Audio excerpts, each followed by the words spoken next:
Sup, guys, this is Baseball for FPC, and today I'm bringing you episode 3 of my Interstellar Marines gameplay video series, and today I'm going to be covering content updates number 3 and 4.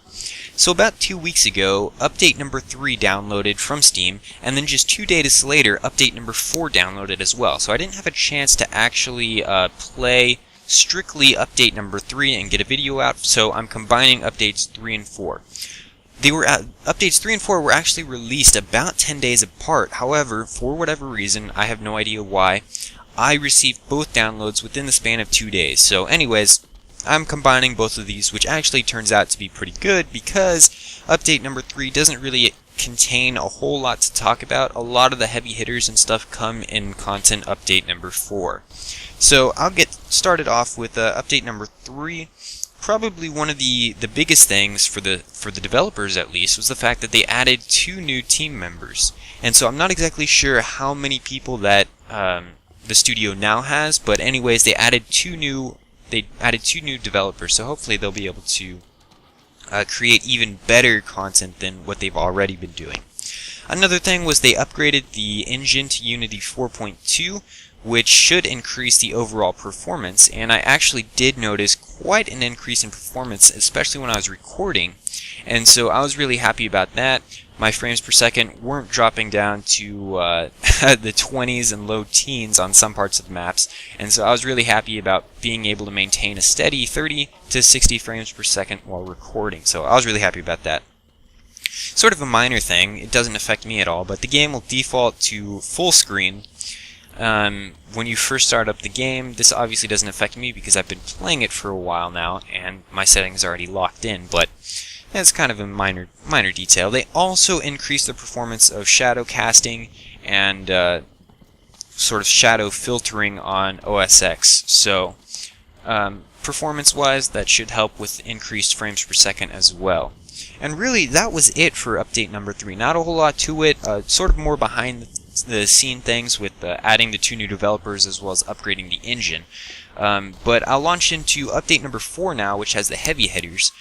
Probably the biggest thing that they added was this new map that I'm playing on right now. This is Evacuation, and this is the largest map that they've done so far.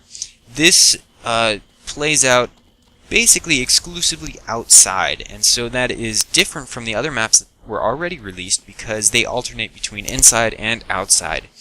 So as I said, this map operates exclusively outside, and so that adds a whole new level of gameplay. You play around sort of this swampy, marshy area, and there's a downed ship right in the center. And so walking or running through the water really adds a whole new level of gameplay to the map because you create a lot of noise when you go through the water. And so you kind of have to balance between, do I want to make a ton of noise and get from point A to point B the fastest as possible, or do I want to be a little bit more quiet, sort of skirt around the edge of the water? And so that really adds whole new levels to the map as well as the game itself. And so I found this map to be really interesting. It also gets incredibly dark when night comes around, which is kind of what you see right now. If you have a hard time seeing anything, then that is perfectly fine, because when I was playing this, I could barely see anything either. And so you sort of see bright flashes where the lightning comes on, and so you can get a quick focus of where things are, but for the most part, I couldn't see crap when I was playing this. So this added some intense moments to the game. And it's a slower map just because of how big it is, and we were only playing 3-on-3 roughly, so a lot of it was very, very intense, sort of sneaking around, seeing if I could find somebody else, and then taking shots when I could. So as I said, this map is probably the biggest update for number 4. They also added the spearhead icons to the thing on the scoreboard on the top right. You can see that thing to the left of my name. That's the Spearhead icon. That basically denotes that I'm a part of the Spearhead Edition. The people without those just bought the base game itself. The Spearhead Edition, as I mentioned in the very first episode, you get a lot more content. Well, you get like soundtracks, you get your name in the credits, stuff like that. So it was a cool way of just them saying, hey, we appreciate that you bought the Spearhead Edition, so here's an icon to signify that for you. um, they also added support for the spearhead the spearhead updates. As I was mentioning before, you get soundtracks, you'll get artwork, and so all of that has to be placed somewhere, so they added the folders and stuff for that. They also released the first soundtrack, so that for the Spearhead users, the first soundtrack is available to be listened to now. They added the water movement sounds, as you can probably tell when I start running through the water and stuff like that. As I mentioned, that adds a lot of depth to the game itself. They added some more user options for the graphics menu, as well as a profile section, and so managing profiles and stuff like that. Again, the biggest part of this update was the map itself, and there's not a whole lot to talk about. There wasn't a whole lot of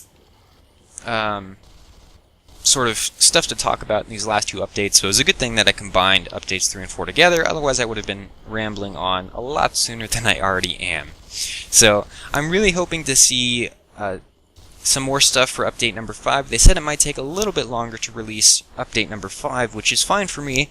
I hope that they put a lot of time and effort into it and release a lot of good stuff right now, because that's what they've been doing so far.